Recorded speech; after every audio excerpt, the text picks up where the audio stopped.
Vatomany vite ay amizay raha io.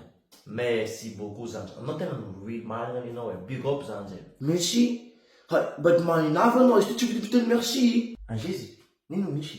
Papandahy io ka trano, si voa tena makatapirana kasasany andro atonazy, za boka io minus 5 euros, zatratratsy minus 5 euros. Zany zay aza fagnajabajaby edy. Nino preuve magnamariky marina fa zany ivogna taminao sasaka pile anaka, anao boka io moko 5 euros.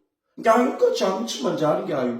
Anao koa daladala, rehefa miteny aminao, sy mila matoky io, madehimary, mavany io. O zany zay, aboaza contrat misy tampony préfet magnambara fa atsika nagnano contrat hoe 5 euros contrat sasaka pila. Anao ka trano, anao pitsika motso be nga ty. Babanao boka mitanaraka reny motsobe io. Badihimary, mameja izy vola anazy. Ya, meko izy raha zegny ety. Za efa tsy azonao za zo ty, za fa tsy azonao eky.